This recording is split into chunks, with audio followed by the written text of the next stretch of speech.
Good morning. Good morning. On the menu today, something called a pre-fatigue threshold session. So basically, I'll do a couple of minutes above threshold and then drop a little bit below threshold for then 8 minutes.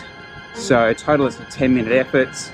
I've dropped down here to Woodhill, to Guatemala, which is actually closed to cars at the moment.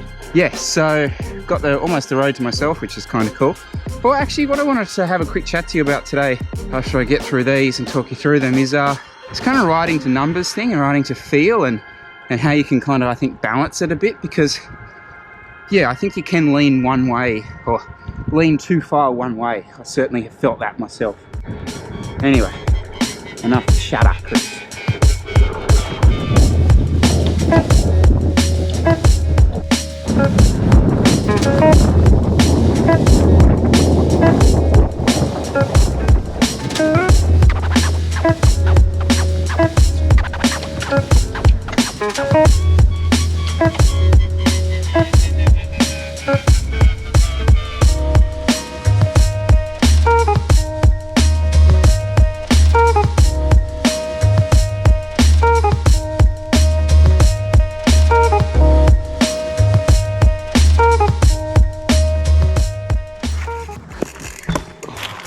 That is commitment to a vlog. You leave a camera here on your last rep halfway down the hill, so you have to ride back down and go back up after you finish your last rep. Guys, the things I do for you. So what I wanted to talk quickly about is like training wise and this balance between like perceived exertion and like actual just data. And I just want to give you my own experience with this. I have been a big advocate for a long time. I've been riding and training for a bit of my own perceived rate of exertion. However, to a point, and I think this has been one of my issues in the last couple of years, is sort of slipping in and out of racing a bit and training a bit, that I've relied a lot on my own perceived rate of exertion, which as you get less and less fit, kind of becomes more acute. So what I mean by that is, like, when I think I'm going really hard, that's my own perceived thought, like, oh geez, I'm going really hard. Almost like that threshold is dropping off. You know, so if I take maybe heart rate, for example, like for me, a heart rate of like 160 now feels a bit like what 170 felt like a couple of years ago.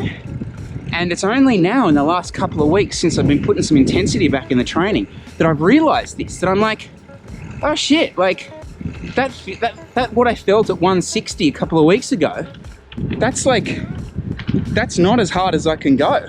So anyway, I think my point is, don't be afraid to just do a bit of number staring, even if what you see is not great. And I think that's yeah, when it boils down to it, that's what I was afraid of. Like, you know, you reached a certain level of fitness and you were really happy with that, and then you know your current fitness isn't that. And so you're afraid of, like, well, seeing the numbers that are currently what you can do. So, you know, everyone likes going out and riding their bike and going around and enjoying scenery like this, and it's all beautiful, blah, blah, blah. There is kind of, sounds lame, but there is sort of joy in suffering. Do you know what I mean? Like, you know, you look around at a day like this and you're like, what's he doing? Why is he doing hill reps on a day like this? I don't know. It's cool though. Anyway, no. What else has been going on, you may or may not ask? So, yes, we had Tour of Brisbane last weekend, which, fantastic event. Like, Criterium on the Friday night in the centre of town. Miles Stewart, Cooper Sayers, Ben Spen. Like, guys, they are riding so well. We're really pushing, hopefully, into Asia as it opens up. But yeah, the Sunday road race was certainly a wake-up call.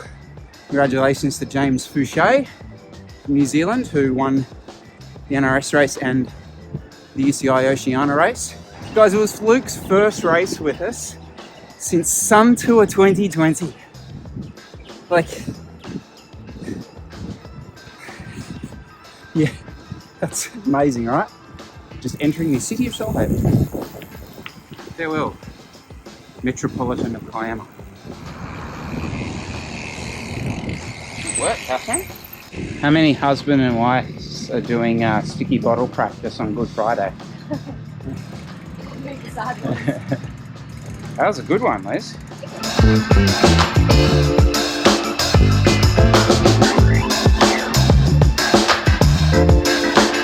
All right, I'm not sure I really made myself very clear when I was out on the bike. Maybe it's a couple of efforts that were kind of getting to me. But the point that I wanted to make, and what I kind of feel like might be some use for everyone, is, so your rate of perceived effort is not going to change. Like, you as a human can judge yourself how hard you can go. That's not my point. What I kind of wanted to bring across was to use the data, to use your bike computer in certain times and certain trainings really as a carrot. For me, and this is the experience that I've had recently, right, is that to just go out and say, go as hard as you can for 3 minutes, right? It's like a gray area. And because I hadn't been going as hard as I can for 3 minutes, then that sort of gray area becomes murky. Whereas when you have a number that's sort of displaying back to you, you know then that you have to try and go harder. And that is very much the issue. Subscribe to the channel. Subscribe to the channel. Like I said, subscribe to the channel.